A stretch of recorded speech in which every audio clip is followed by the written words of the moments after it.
매일 아침을 뉴스로 깨웁니다. 신율의 출발 새아침. 정치란 뭐라고 생각하십니까? 정치의 가장 중요한 기능은 사회적 갈등을 조정하는 일입니다. 그리고 법이라는 것은 갈등 조정이 실패했을 때 발생하는 문제들을 벌하는 존재라고 할 수 있죠. 그래서 갈등 조정이 잘 안 되면 법이 할 일이 많아지는 겁니다. 반대로 물론 갈등 조정이 잘 되면 법이 할 일이 없어지겠죠. 그래서 법의 전성시대는 거꾸로 정치의 몰락을 의미하기도 합니다. 요새 법관 출신들의 전성시대를 맞이한 것도 따지고 보면 정치권의 무능함과 무관하지 않아 보입니다. 여러분 안녕하십니까? 신율입니다.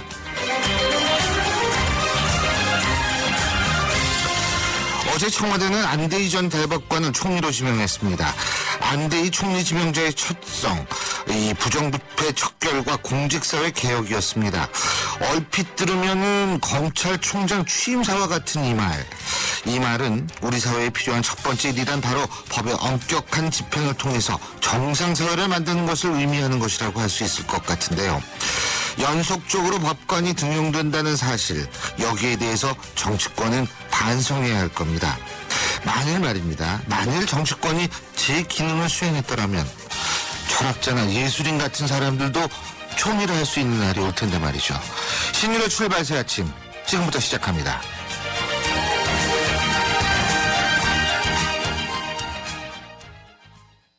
에코로바의 삶을 즐기는 새로운 생각.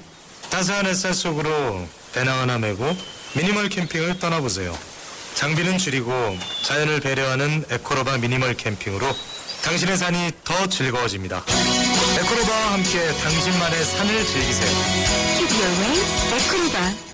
지구의 미래는 슈퍼히어로가 지키고 가족의 행복은 쉐보레가 지켜줄게요. 쉐보레 러브 패밀리 페스티벌 스파크 최대 3년 무이자 할부, 말리부 캡티바, 올란도 최대 3년 1.9% 할부, 차종에 따라 최대 100만 원 할인. 5월에도 쉐보레만 믿으세요. 홈페이지 청조 5월 31일까지. Chevrolet, find new roads.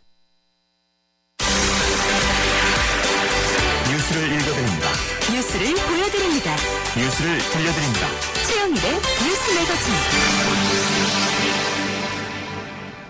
예, 언제나처럼 첫 순서 최영일의 뉴스 매거진으로 시작해 보겠습니다. 자, 어서 오십시오. 안녕하세요. 예, 하여간 매일 뉴스가 많은 나라가 우리나라인데. 그렇습니다. 예, 특히 요새는 뉴스가 엄청나게 폭주하고 있죠. 근데 이게 좋은 뉴스면은 괜찮은데. 그렇죠. 이게 참 슬픈 뉴스, 안 좋은 뉴스, 가슴 아픈 뉴스도 많고. 그렇습니다. 근데 또 어제도 뉴스가 많았죠. 그렇죠. 그렇기 때문에 오늘 헤드카피. 네, 어떤 어제 겁니까? 뉴스 폭발입니다. 네. 오늘 헤드카피는요, 운명 이렇게 잡았는데요. 아. 베토벤의 5번 교향곡 제목이기도 하고요. 예. 영어로는 데스티니. 그렇죠. You are my destiny. 네. 예. 그렇군요. 근데, 운명. 이게 무슨 의미일까요? 네. 요새 운명이 엇갈린 사람들이 많아요. 맞습니다. 총리 되고 싶었는데 안 됐던 사람. 그렇죠. 이런 운명이 엇갈리는 게 많죠. 예. 어제 아침 이 시간에 총리 물망에 오른 몇 명, 지명수배 이 키워드로 이제 거론했었지 예. 않습니까? 첫 번째로 언급했던 안대희 전 대법관이죠. 예. 이분이 내정된 것으로 발표가 됐고요. 박 대통령의 국가 대개조 방침을 이제 수행해야 할 운명이 그 어깨에 지워졌습니다. 이렇게 관측들을 하시더라고요. 박 대통령과의 공통점인 강한 소신, 법치, 원칙주의 이런 것 때문에 플러스 시너지가 날 것이다. 이런 분들이 있는가 하면 예. 이 대통령과 총리가 두 분 다 강해서 이 부딪히지 않겠느냐 자주 이런 관측들이 있어요. 예. 지켜봐야 할 것 같습니다. 그렇습니다. 네.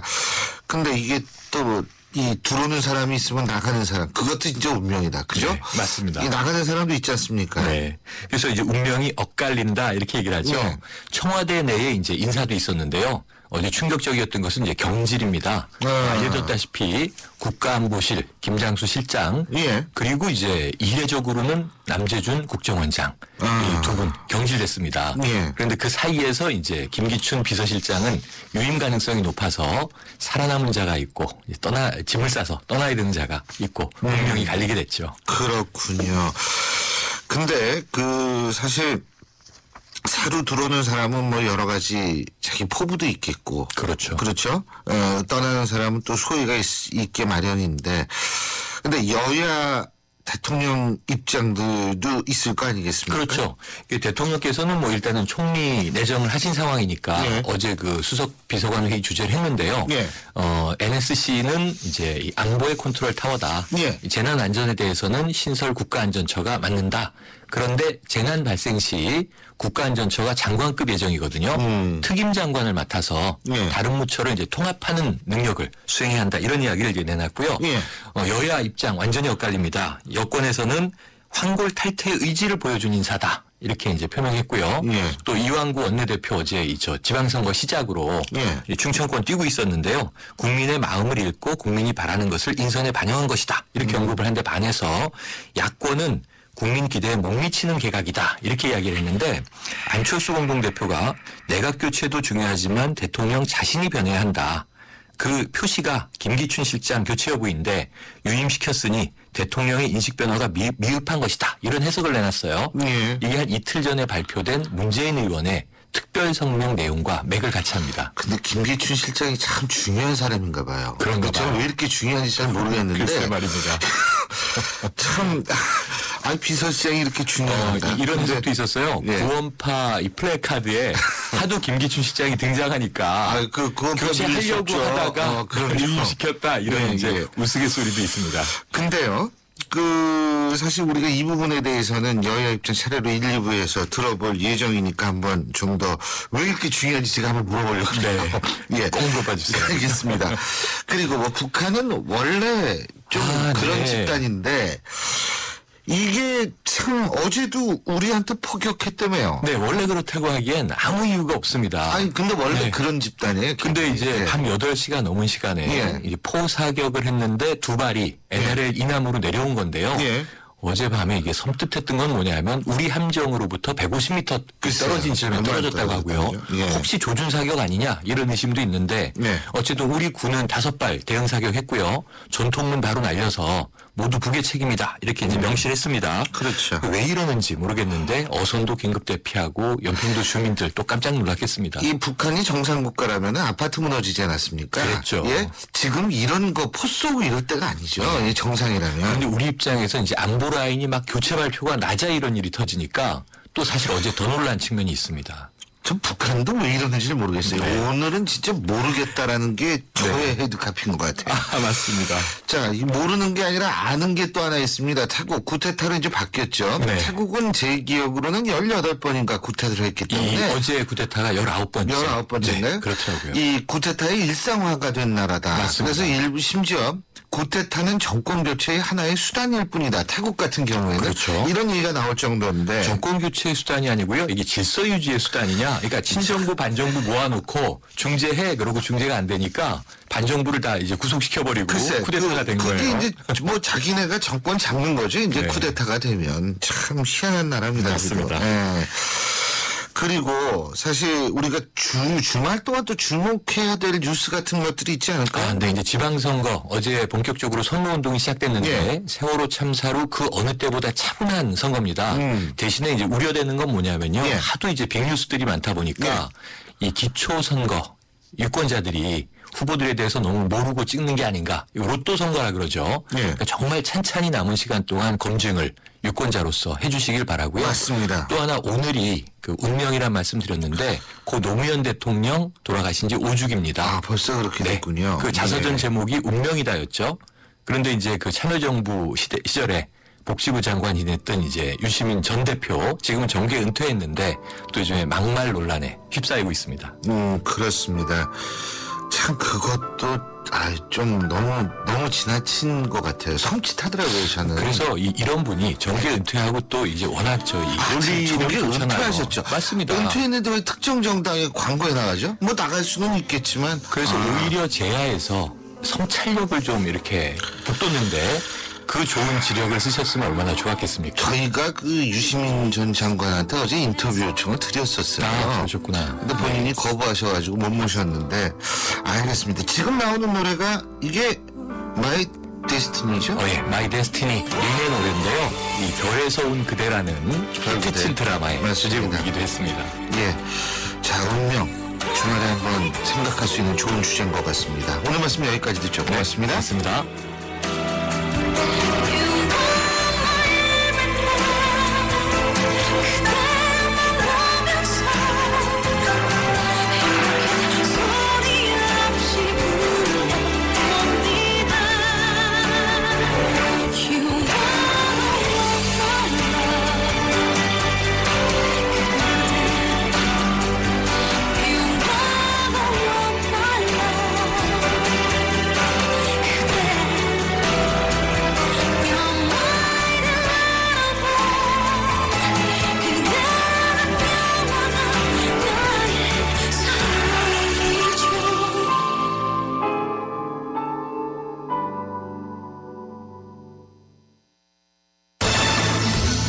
여러분은 지금 대한민국 유일의 보도 채널 YTN 뉴스 FM에서 보내드리는 신일의 출발 새 아침을 듣고 계십니다.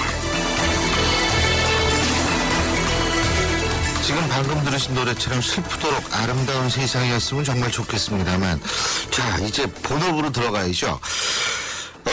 여러분한테 제가 말씀을 드렸었죠. 여러분도 다 잘 아실 텐데 새로운 국무총리 후보자 안대희 전 대법관입니다.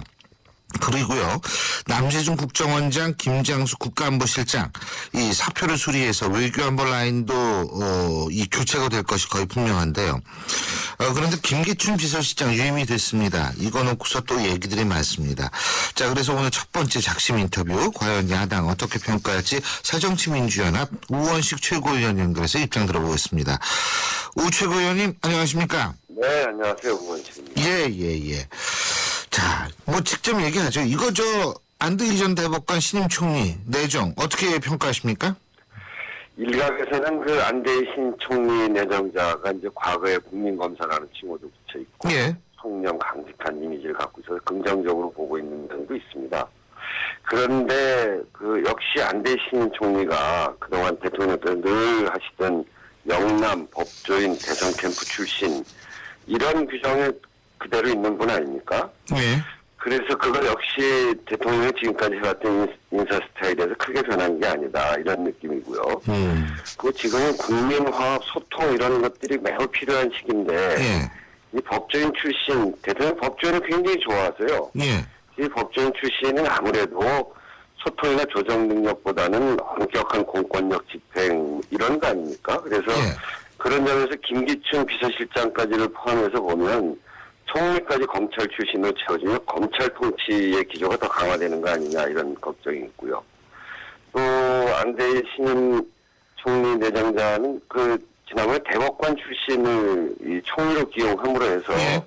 지난 대선 기간에도 대법관 출신이 바로 캠프로 뛰어드는 것이 옳으냐 하는 비판을 받았던 분인데 상권 분립 정신에 보면 이건 꼭 올바른 것은 아니다 이런 생각이고요.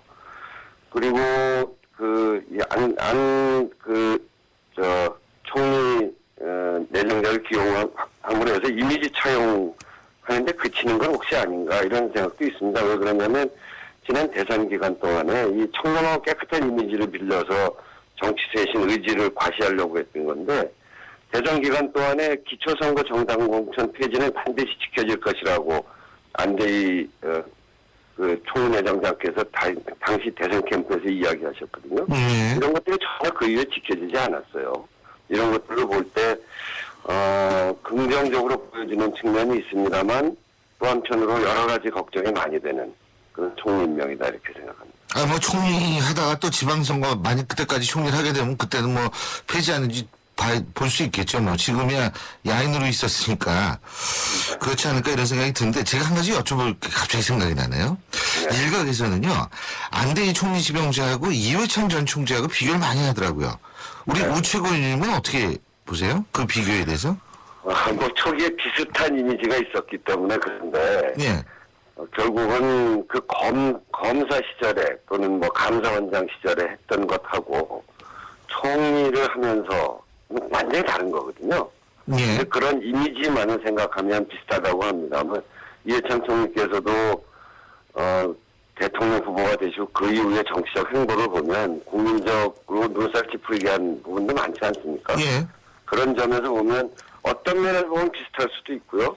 또 꼭 비슷하게만 되면 곤란한 면도 있고 그렇죠. 그 어떤 면이라는 게 혹시 자기 정치할 사람이라 이면이 비슷하다는 말씀이세요? 글쎄 그건 잘 모르겠고요. 안대희 총리 내정자에 대해서 저희가 아직 잘 모르기 때문에 네. 그 초기 시작할 때 강직한 이미지가 같은 것 아니겠습니까? 근데 이제 그런 면에서 이회창 총리는 감사원장 하면서 자기 정치 또는 자기 소신 이런 것 때문에 던지고 나오신 분이고 안대희 그 내정자는 지난번에도 봤습니다만 아까도 말씀드린 정당 공천 폐지 꼭 지켜질 것이다 이렇게 이야기를 했음에도 불구하고 대통령이 그런 걸 안 하니까 그냥 가만히 계시잖아요. 이런 것들은 또 어떨까? 그렇다면 말씀도 좀 죄송한데 그 이회창 전 총재 같은 경우에는 그 사실 김영삼 전 대통령하고 싸우고 나온 거 아니에요. 그죠? 싸우고 나왔죠. 그죠? 그렇다면 안대희 신임 총리 지명자 같은 경우에 대통령한테는 직언은 못할 거라고 보세요? 제가 볼 땐 잘할 수 있을 것 같은데. 그 대선 당시에 한광옥 그 국민통합위원장 예, 그 굉장히 반대하셨잖아요. 맞습니다. 그래서 나냐 한광우 위원장이냐 탁하라 이런 얘기까지 네, 나왔다고 그리고 그러더라고요. 굉장히 강력하게 이야기하셨는데 최종적으로 박근혜 후보가 한광옥 위원장을 택하니까 그냥 가만히 계셨잖아요. 근데 그때 당시에 회상해 보면 박근혜 대통령이 그래서 위원장을 맡고 한강우 위원장은 부위원장, 수석 부위원장을 맡게 된 그 계기가 바로 안대희 전 대법관이 항의해서 네, 그렇게 된 거 아닌가요? 그렇긴 합니다만 후보가 위원장 맡고 한광옥 부위원장 맡긴 거는 결국은 한광옥 부위원장을 그 분야의 책임자로 쓰신 거죠. 근데 그럴 때 아무 소리도 안 하신 그런 것들이 검찰로서는 강직한 이미지가 있을 수 있습니다만 총리로서 그런 강직한 이미지를 그대로 유지해 갈 수 있을지 아니면 대통령이 결정하면 그냥 따라갈 수 있을지 특히나 지금은 대통령이 그동안 보여줬던 어떤 불통 이미지나 대통령 혼자 직접 국정운영을 다 해가는 이런 거나 공안 통치식이나 이런 것들에 대해서 국민들이 문제 제기하고 있는 건데요. 거기 김기춘 비서실장이 그대로 계시잖아요. 그런 네. 속에서 새카만 후배인 검찰 후배인 안대희 총리 신임 내정자께서 얼마나 자기 소신을 지키고 갈 수 있을지 그 걱정스러운 바이기도 하고요. 예. 그 김기춘 실장 말씀하셨으니까 자 어제 이 안대희 신임 총리 지명자 이 부분 말고 또 다른 부분이 있었던 것이 김장수 실장 남재준 국정원장 경질 아니겠습니까? 네. 그죠? 자 이거는 박근혜 대통령의 입장에서 볼 때에는 상당히 신임했던 인물들을 쉽게 얘기하면 잘라냈다. 그래서 나름대로 평가할 수 있다 이런 의견도 있는데 그 우최고 의원님은 어떻게 보셨어요 이 부분은? 네, 그 평가할 수 있다고 봅니다. 네. 그 국정원은 그 대선 개입 사건에 대해서 그리고 국정원과 군 등에서 심리 전담반을 꾸려서 특정한 여론을 주도하겠다는 증거가 명백함에도 불구하고 그동안 그 남재준 국정원장을 그대로 이렇게 문제 제기를 안 하고 그대로 덮어놓으셨잖아요. 굉장히 늦은 사표 수리인 것은 분명하고요. 이번에 이제 세월호 사건에서 초동보고 부실 책임을 묻는 형식을 취한 것이라고 예. 보겠습니다. 그럼에도 불구하고 잘하셨다고 보고요. 예. 이 김장수 실장은 청와대 컨트롤 타워가 아니라고 정말 무책임한 발언을 예. 두 번씩이나 해서 국민의 지탄을 받은 분이죠. 그래서 이 두 분 경질은 잘한 건데 문제는 이런 전체적인 국정 운영에 관해서 이 세월호 참사에서 컨트롤 타워로서 청와대의 실패를 인정한다면 당연히 김기춘 실장도 사퇴를 해야 되는 거거든요. 근데 이 두 사람만 경질함으로 해서 국면전을 위한 전형적인 고리자리기 아니냐. 그래서 저는 정말 빛바랜 인적 쇄신이다 이렇게 생각합니다. 예, 그러니까 김기춘 실장은 총체적 총괄한다는 의미에서 책임을 져야 한다 이 말씀이시잖아요, 그죠? 그렇습니다. 지금 이런 세월호까지의 그 최근 대통령이 취임하시고 1년 넘는 기간 동안에 대통령 통치 스타일의 문제는 집권당과 내각은 무력화시킨 거죠. 이번에 내각이나 소위 이 세월호 위기를 대응할 수 있는 그런 어떤 본인의 노력이나 이런 책임감을 갖고 있었던 사람이 아무도 없었거든요. 예. 총리를 비롯해서 내각이 완전히 무력화된 겁니다. 이런 문제 예. 그리고 국민들의 여론을 듣지 않고 그 공안 몰식 통치를 하고 대통령이 완전 직접 그 내각이나 집권당 이야기를 듣지 않고 직접 그 국정 운영을 하는 이런 것들이 문제였는데 그 중심에 김기춘 비서실장이 있다고 누구나 지금 보고 있지 않습니까? 그런데 김기춘 비서실장은 그대로 두고 예. 총리 바꾸고 국정원장 바꾸고 안보실장 바꾼다고 해서 이 문제가 해결될까? 이렇게 생각하는 사람은 없습니다. 그러면 여기서 이제 두 가지 제가 여쭤볼 게 있는 게 첫 번째는 그러면 대통령이 김기춘 실장을 왜 이렇게 좋아한다고 생각하십니까? 글쎄요. 그거는 제가 대통령이 아니어서 제가 대통령 입장에서 이야기하기는 어렵고요. 예. 그래서 야당 국회의원으로서 또는 국민의 한 사람으로서 지켜보는 거는 그 김기춘 비서실장으로 대표되어지는 그 유신형 통치 방식 이것에 대해서 대통령이 딱 마음에 들어 하시는 거가 아니겠습니까? 그 유신형 통치 방식이라는 게 어떤 걸 의미하세요? 아까 제가 말씀드린 대로 그 내각과 집권당의 무력화. 예, 그리고 대통령이 모든 중심이어야 되고 아하. 공안몰이식 누구 반대하는 사람들에 대해서는 탄압하고 공안몰이식 또 예. 이번에 KBS에서도 드러났습니다만 언론 통제까지 이루어지는 그거에 이런 밝혀져야 방식을 되는 이야기하는 문제입니다만. 거죠. 예. 근데 그 또 한 가지 여기서 이제 파생되는 또 다른 문제가 뭐냐면 아까 집권당 내각이 무력화돼 있다. 이거는 결국은 책임 총리를 하면은 해결이 될 수 있는 거거든요. 그렇죠, 그죠? 그렇습니다. 네. 근데 그 책임 총리를 최초로 주장한 사람이 안대희 전 대법관으로 알고 있거든요. 지금 현재 정부에서 네. 그 예전에 그 인수위 시절에요. 네. 안대희 전 대법관 책임 총리 잘할 수 있을 거라고 보십니까?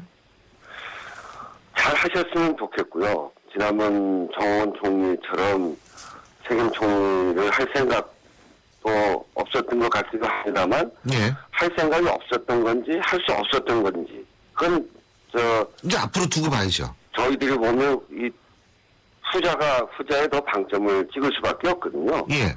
이 총리가 대통령 보필하는 역할 그 이상을 보여주지 못한 건데 아하. 결국은 대통령의 통치 스타일 그리고 김기춘 실장의 보좌 스타일 이런 것들이 다 종합돼서 그런 거죠.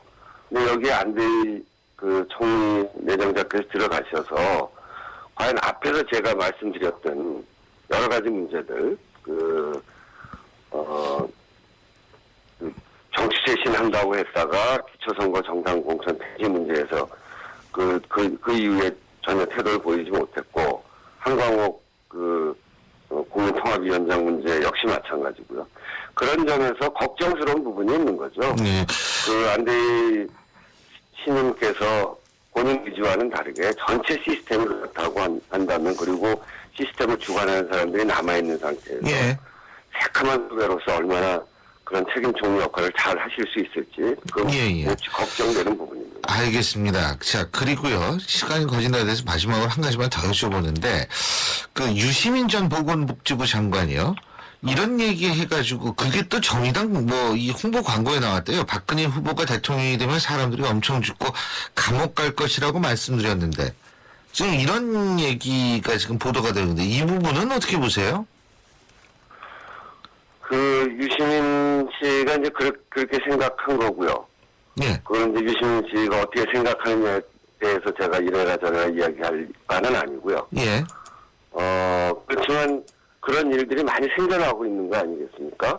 그러니까 아마 유시민 씨도 대통령의 통치 스타일, 지금 있는 통치 스타일이 그동안 대통령의 후보 시절 또는 그 야당 의원 시절, 대표 시절에 보여줬던 모습을 보면서 그런 통치 스타일이 필연적일 것이다라고 하는 그런 걱정 때문에 그런 얘기 했을 그러면 것 같은데 우리 우체국 의원님도 그 동의하시는 거네요. 저는 이 대통령의 지금 통치 스타일이 지금과 같은 비극을 만들었다. 저는 이렇게 생각하고요. 그런 점에서 보면 완전히 새로운 국정 쇄신을 해야 되는 시기다. 예. 그러니까 유 전 장관 얘기가 틀린 얘기가 아니다 이렇게 보시는 거군요. 그렇게 미리 예단할 필요는 없었는데 예. 결과적으로 그 통치 스타일 때문에 지금 국정 운영 방식 때문에 여러 가지 문제가 생겼기 때문에 그런 것들은 잘 반추해서 근데요, 제 고쳐나가야 소상으로 그 과거에 또 예를 들면 시랜드 참사나 예 아니면은 이 대구지하철 참사나 이런 것들도 있었지 않습니까? 이게 정권과 무관한 얘기 아닌가요? 아니 그렇습니다. 그러니까 세월호 사고가 난 것까지는 그건 사고라고 할 수 있거든요. 예. 그런데 바닷속으로 침몰되어져 가는 그런 세월호를 TV로 보면서 우리가 다 눈을 지켜보면서 예. 단 한 명도 구하지 못했거든요. 그거는 알겠습니다. 사건입니다. 예. 그 사건을 정말 청와대가 나서서 해야 되는 컨트롤 타워가 가장 국가가 만들어낼 수 있는 최고로 강력한 구조력을 만들어서 아이들을 구해냈어야 되는데 그렇게 하지 못했거든요. 알겠습니다. 예. 그런 점들을 지적하는 것이죠. 예. 시간 관계상 오늘 말씀 여기까지 듣죠. 고맙습니다. 네. 예, 고맙습니다. 지금까지 새정치민주연합의 우원식 최고위원이었습니다. 지구의 미래는 슈퍼히어로가 지키고 가족의 행복은 쉐보레가 지켜줄게요. 쉐보레 러브 패밀리 페스티벌 스파크 최대 3년 무이자 할부, 말리부 캡티바 올란도 최대 3년 1.9% 할부, 차종에 따라 최대 100만 원 할인. 5월에도 쉐보레만 믿으세요. 홈페이지 청조 5월 31일까지. Chevrolet, find new roads. 땅끝마을에 사신다고요? 1년에 한 번도 가기 힘든 먼 곳이지만 30분 뒤에 찾아뵐게요. 삼성화재에겐 이웃처럼 가까운 곳. 당신이 어디에 계시더라도 삼성화재 RC가 먼저 살피겠습니다. 당신 가까이 삼성화재. 극한의 온도로 단련된 견고한 차체. 어떤 환경에도 흔들림 없는 주행. 보이지 않는 곳까지 정돈한 디자인. 시간이 갈수록 편안해지는 디테일. 본질로부터 소나타로 새롭게 완성하다. New Thinking, New Possibilities. 현대자동차. 신율의 출발새 아침 1부 순서는 여기까지고요. 잠시 뒤 2부에서 뵙겠습니다. 서양 고전음악을 완성시킨 천재 작곡가 악성 베토벤. 그의 음악적 잠재력을 일깨워준 사람은 스승인 크리스티안 네페 선생님이었습니다. 네페 선생님은 지루한 이론과 반복적인 연습을 강요하지 않았습니다. 이탈리아와 프랑스, 독일의 유명한 오페라를 감상할 기회를 마련했고 어린 베토벤이 음악에 대해 더 깊이 느끼고 생각할 수 있도록 이끌었습니다. 가르치는 것이 아니라 깨우치는 교육, 아이들의 잠재력을 활짝 꽃피우는 우리 교육의 희망입니다. 이 캠페인은 I am the key, 눈높이 대교와 함께합니다. 올여름 역사와 전통이 있는 영국 최고의 교육도시 옥스퍼드에서 품격이 다른 영어 캠프를 만나보세요. YTN 라디오와 ABC가 주최하는 영국 주니어 영어 캠프는 자녀들의 영어 실력을 한 단계 끌어올려드립니다. 캠프가 끝난 뒤에는 프랑스와 스위스, 이탈리아의 문화 유적지를 돌아보는 현장 학습의 기회도 누리실 수 있습니다. 영국 옥스퍼드에서 체험하는 주니어 영어 캠프. YTN 웹사이트나 서울 전화 723-0550, 723-0550에서 확인하실 수 있습니다.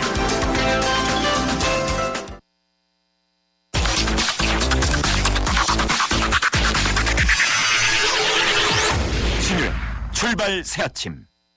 예, 3부 시작하겠습니다. 광고 듣고 오겠습니다. 안녕하세요. 초보 운전자 수지입니다. 도로는 무섭고 차는 왜 이리 많은지 엄마야. 그래서 저는 살아있는 친구를 만났어요. 반응형 블랙박스 유라이브. 와, 정말 살아있네. 유라이브. 살아있는 블랙박스 유라이브. 가리고 흉터 가리지 마세요. 흉터 전문 더마틱스 울트라. CPX 성분이 흉터를 흐리고 부드럽고 매끈하게, 흉터에 더 자신있게. 더마틱스 울트라. 이탈리아 글로벌 제약회사 메나리니. 본 제품은 의료기기입니다. 이번 역은 9호선 마곡나루역입니다. 박흥성공으로 가실 분은 일성 트로엘 플래닛으로 가십시오. 5호선 마곡나루역 개통 예정. 오피스텔 이제는 마곡으로 환승하라. 마곡지구 골든블럭의 중심 마곡나루역 일성 트로엘 플래닛. 문이 1활구부에 718인 일성건설 모델하우스 오픈 중. 우리 집 통신 대표번호 101. TVG 101로 인터넷을 101로 홍보이도 101로 모두가 할 때 CCTV만 봐도 101로 함께 101. 우리 집 통신은 101로 모두 다 해결해요. LG U+.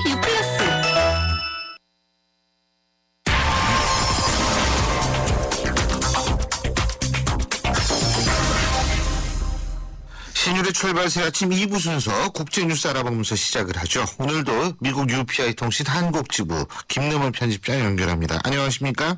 네, 안녕하세요. 예, 저희가 앞서도 잠깐 얘기를 했는데, 결국은 태국의 계엄령 선포한 군부, 이거 뭐 구테타를 선언을 했네요. 선언한다고 구테타가 되는지는 모르겠습니다만, 원래 구테타였을 수 있다고 보는데, 그죠? 네. 네, 결국 태국 군부가 계엄령을 선포한 지 이틀 만에 쿠데타를 선언을 했습니다. 여당과 야당 측 또 반정부 시위대와 친정부 시위대의 지도자들이 모여서 이 전국 타개 방안을 논의하는 회의장에서 쿠데타가 감행됐다고 외신들이 전했는데요. 이 회의하던 자리가 갑자기 쿠데타를 실행하는 그런 장소로 바뀐 겁니다. 군인들이 회의장으로 갑자기 들이닥쳤고 또 몇몇 정치인들은 이 회의장에서 바로 구금된 것으로 알려졌고 예. 태국의 육군 참모총장이 쿠데타를 선언했습니다. 태국 군부는 이 헌정을 중단시키고 야간 동행과 이 집회를 모두 금지하고 반정부와 친정부 시위대를 모두 해산시켰습니다. 현재 태국의 TV 방송도 중단된 상태인데요. 태국에서 진짜 쿠데타는 이번이 19번째입니다. 예, 그렇군요. 근데 여기 관광지로도 유명하고 신혼여행도 많이 가고 그렇잖아요. 예? 네. 근데 이거 이렇게 돼가지고 참 걱정입니다. 국제사회 반응은 어떤가요? 네, 국제사회는 이 태국 군부의 쿠데타 선언이 정당성이 없다는 반응입니다. 이 쿠데타를 비난하고 또 태국이 민주주의를 시급히 회복하고 조기 시점에 민간 정부가 수립될 것을 촉구하고 나섰는데요. 이 미국 국무장관은 이번 쿠데타가 미국과 태국 양국의 동맹 관계에 악영향을 끼칠 것이라는 경고를 내놨고 유럽연합 쪽도 태국 상황을 염려하며 주시하고 있다고 밝히면서 태국이 합법적이고 민주적인 절차를 신속히 복귀해야 한다고 촉구했습니다. 또 영국도 태국의 민간 정부가 하루속히 들여서야 한다고 강력하게 촉구했습니다. 예, 그렇군요. 그리고 필리핀에서 한국인 가족이 살해당한 일이 발생했다고 그러네요. 이거 어떻게 된 일입니까? 네, 필리핀 중부의 세부에서 이 한국인 일가족 3명이 살해된 채 발견된 사건인데요. 예. 현지 시간으로 22일 저녁 세부 막탄섬에서 안모 씨와 안 씨 아내 그리고 이 40대 딸이 함께 운영하던 식당 내부에서 숨진 채 발견됐습니다. 모두 흉기에 찔린 상태였다고 필리핀 지지 한국 대사관 측이 밝혔는데 이 안 씨의 사위는 부상을 입은 채 발견돼서 병원으로 옮겨졌고 생명에는 지장이 없는 것으로 알려졌습니다. 필리핀 경찰은 이 사위가 아내와 말다툼을 벌이다 일가족을 살해하고 또 본인은 이 자살을 시도한 것으로 보고 수사를 벌이고 있습니다. 예, 잘 알겠습니다. 오늘 소식 여기까지 듣죠. 고맙습니다. 네, 감사합니다. 예, 지금까지 미국 UPI 통신 한국지부 김래모 편집장이었습니다.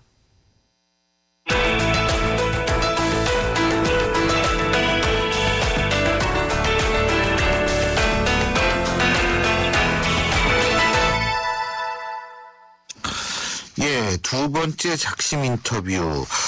저희가 앞서 안대희 총리 내정, 안대희 전 대법관의 총리 내정 문제, 그리고 유시민 전 장관의 발언, 지금 파장을 낳고 있는 그 발언 문제에 대해서 야당의 입장, 우원식 새정치민주연합 최고위원을 통해서 들어봤는데요.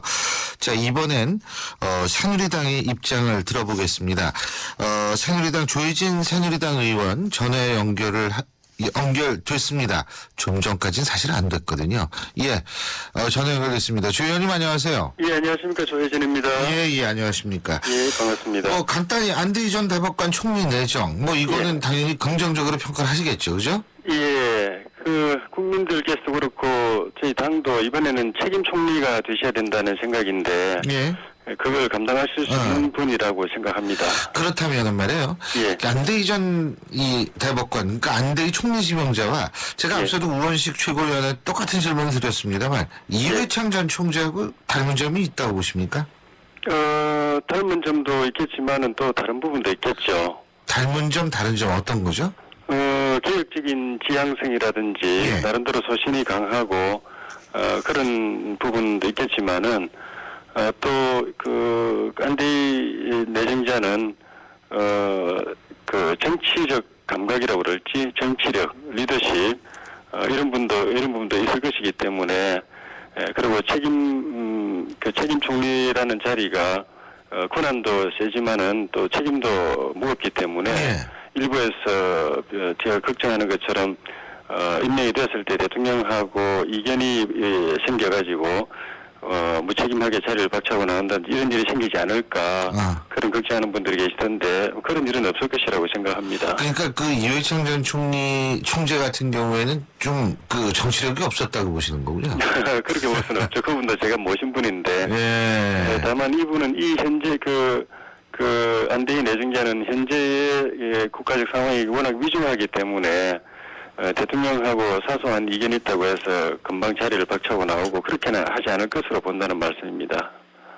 예. 그리고요, 지금, 어쨌든, 김장수 실장하고, 그리고 남재준 국정원장은 그만두지 않았습니까? 예. 그런데, 예. 여기에다가 이정현 홍보수석 얘기도 나오더라고요. 이거 바꿔야 된다고? 예. 이 부분 어떻게 보세요? 대통령께서 국무총리뿐만 아니고 국정원장하고 청와대 안보실장까지 바꾸시는 걸 보면서 저는 예. 정부 조직을 대대적으로 개편하시려고 생각하는구나 하는 걸 느끼고 있는데 물론 이제 야당도 또 이런저런 주문을 내놓고 있고 저희 여당도 또 많은 의견이 나오고 있습니다만은 또 대통령께서 또 많은 고민을 하고 하실 걸로 보기 때문에 구체적인 인물을 가지고 이야기하는 것은 적절하지 않은 것 같습니다. 근데 대략 다 바꿔야 된다고 보시는 거군요. 100%냐 아니면 일부 잔류 하는 분도 계실 거냐 예. 그까지는 제가 뭐라고 할 수는 없는데 결국은 정부든 청와대든 일기 내각 또 일기 청와대의 전체적인 공과를 평가해가지고 전면적인 개편이 필요하다는 것이 많은 분들의 의견인 것 같아서 나중에 이제 인사를 해놓고 볼 때는 한두 분의 수석 또는 한두 분의 장관이 그대로 잔류하는 경우가 있을 수는 있어도 내용적으로 보면은 내각을 새로 출범시킨다는 차원에서 조각 수준으로 접근을 하실 필요가 있다고 봅니다. 예. 일기 내각, 일기 청와대, 여기에서 공화, 공야 많다고 보시겠지만, 특히 잘못된 부분은 뭐라고 보십니까, 그렇다면? 처음 이제 출범할 때도, 국민들께서 걱정하셨던 부분이, 내각이나 청와대 참모진에게, 실질적인 권한과 책임이 주어지느냐, 그런 측면에서, 자율성을 가지고 일을 해낼 수 있느냐, 그리고, 대통령을 보좌하는 데 있어가지고, 뜻을 충실히 이행하는 것 못지않게 국민의 뜻을 가감없이 또 전달할 수 있느냐, 이런 부분에 대한 걱정, 그리고 개별 또 장관이나 청와대 참모들의 경우에는 자기의 소임을 감당할 만한 그런 리더십이나 역량이나 경륜이 갖춰져 있는가, 이런 지적들이 초기에도 있었거든요. 이번에는 그런 부분에 대한 우려를 불식시키는 것이 필요할 거라고 생각이 들고, 그런 측면에서 정말 괜찮은 인물들을 폭넓게 다양하게 인재를 구하는 노력이 필요하다고 봅니다. 알겠습니다. 그리고 저희가 일부에서 새정치민주연합의 우원식 최고위원의 입장을 들으면서 어제 있었던 유시민 전 장관의 발언 아시죠? 거기에 대한 입장을 여쭤봤습니다. 그러니까 우원식 최고위원이 결과적으로는 맞다. 물론 예단할 필요는 없었지만 결과적으로는 맞다. 이런 얘기를 했거든요. 이 부분은 어떻게 평가하세요? 야당도 자기들이 당리당략에 걸리면은 이 굉장히 좀 시각이 이 평가가 객관적이지 못하고 많이 왜곡되는 걸 느낍니다. 오히려 유시민 전 장관이 이야기했던 수준의 절반 이하의 그런 강도의 발언이라도 여당에서 나왔으면 야당이 난리가 났을 겁니다. 그리고 물론 당연히 우리 희생 유가족들이나 실종 가족들도 큰 상처를 받았을 것입니다. 그런데 야당이 같은 야권이라고 해서 정말 있을 수 없는 그 희생자 유족들이나 실종 가족들의 마음을 완전히 상처를 갈기갈기 찢어놓는 그런 발언임에도 불구하고 그냥 그렇게 두둔하고 비호하는 걸 보면서 저런 것도 참 당략적 차원에서 보는구나. 여당이 하는 말이든 야당이 하는 말이든 국민의 관점에서 보고 또 희생을 당한 당사자들 관점에서 보는 것이 정치인의 도리가 아닌가 싶은데 같은 당이라고 해서 또 저렇게 아주 관용적으로 보는구나 하는 생각이 들었습니다. 그러시군요. 간단하게만 대답해 주세요. 이미 인터뷰에 말씀하셨죠? KBS 사장 나가야 된다. 그죠? 그거는 제가 저희 새누리당 저희가 담당하고 있는 상임위가 방송 담당 소관부서인데 그 지금까지 저희 당의 입장이 방송사의 내부의 보도나 인사에 대해서 직접적으로 어떤 개입하거나 주문을 내놓지는 않는다는 것이 저희 당의 원칙이었기 때문에 그 원칙에서 벗어나는 말씀을 드리고 싶지 않고 다만 빨리 이 KBS 사태 수습되지 않으면 누가 옳고 그르를 떠나가지고 KBS 전체가 주지 않는 국민의 신뢰도가 땅에 떨어지는 상황이 올 수 있기 때문에 구성원들이 모두가 이 사태를 지혜롭게 수습하는 그런 노력이 필요하고 그런 측면에서 또 현역을 담당하고 있는 분들은 담당하고 있는 분들대로 또 경영의 책임자들은 책임자들대로 각자가 해야 될 역할을 심각하게 고민할 필요가 있다는 뜻에서 그런 말씀을 드린 겁니다. 알겠습니다. 그럼 미방위 간사시니까 간단하게 물어봤고요. 제가 또 간단하게 하나 더 여쭤보는 게 지금 야당이 자꾸 김기춘 시장 나가라고 그러잖아요. 그 나가야 됩니까? 구체적, 야당이 의견을 내놓을 수 있지만은, 구체적인 인물을까지 찍어가지고, 이 사람 내보내라, 이런 사람 임명해라, 이렇게 말하는 거는, 대통령 물론 그런 여론도 참고는 하시겠지만은, 너무 과도하게 인사에 개입하는 것이 될 수도 있기 때문에, 의견을 제시하는 수준, 그것도 야당의 입장보다는 국민의 소리를 그대로 전달하는 차원에서 해야 되지 않나, 그렇게 생각합니다. 잘 알겠습니다. 오늘 말씀 여기까지 듣죠. 고맙습니다. 고맙습니다. 지금까지 새누리당 조혜진 의원이었습니다. 한때 보리 하나로 골라와 싸워 전설이 되신 분이 계셨지. 국내 최초 보리판 산업로로 콜라의 아성을 흔들었던 맥콜. 전설을 맛보리 맥콜. 안녕하세요. 송혜교예요. 전 요즘 맛있는 물 고를 땐 핑크만 보고 골라요. 우리 몸의 건강한 색은 모두 핑크잖아요. 건강한 물의 새로운 기준 핑크라벨 ICC 8.0 건강한 미네랄 밸런스로 생기있게 핑크빛 생기 에너지 ICC 8.0 핑크만 기억하세요. 당신을 위해 내가 더 완벽해질게요. 물이 머무는 저수조부터 물이 나오는 코크까지 안팎으로 깨끗하게. 네가 처음이야. 이런 신선함. 푸쿠 코크 살균 정수기 인앤아웃. 채소 과일을 많이 먹자는 당연한 건강 상식. 하지만 80년 전엔 뉴트리라이트의 혁신적인 생각이었습니다. 식물 영양소로 세상을 바꿔온 80년 뉴트리라이트 더블 X에 담겨 있습니다. 80년 식물 영양소 전문가. 건강기능식품 광고입니다. 지금 휘슬을 켜보세요. 그리고 크게 숨을 쉬어보세요. 차갑게 불어오는 빠르고 힘센 바람이 당신을 알래스카의 자연으로 데려다줍니다. 이 시원한 느낌 그대로 LG 휘센. 신유의 출발 새 아침 2부 순서는 여기까지고요. 잠시 뒤 8시 뉴스 들으시고 8시 10분부터 3부에서 찾아뵙겠습니다. 그런데요, 오늘 3부는요, 좀 특별한 의미를 가질 수 있을 것 같습니다. 지방선거, 우리가 쭉 얘기를 합니다만, 그 지방선거에서 가장 중요한 부분을 자칫 잊기 쉽습니다. 그 중요한 부분이라는 게 과연 뭘까요? 바로 교육감 선거입니다. 사실 교육감이라는 것은 우리 아이들의 교육을 책임지는 사람이자 또 여러분 그거 아십니까? 사립중고등학교 선생님들의 월급의 상당 부분은 교육청에서 나갑니다. 사립학교 재단에서 법인에서 나가는 것이 아니거든요. 그런 의미에서 이 교육감 굉장히 중요한데 이 교육감 선거 우리가 너무 좀 가볍게 보고 있는 것 아닌가 이런 생각도 듭니다. 교육감 선거 비용이 법정 선거 비용이 35억이라고 얘기를 했을 때 그만큼 중요하다는 얘기겠죠. 그래서 오늘 3부에서는 작심 인터뷰 세 번째 순서로 서울시 교육감 선거에 출마한 고승덕 후보 연결하겠습니다. 자, 2부 순서는 여기까지입니다.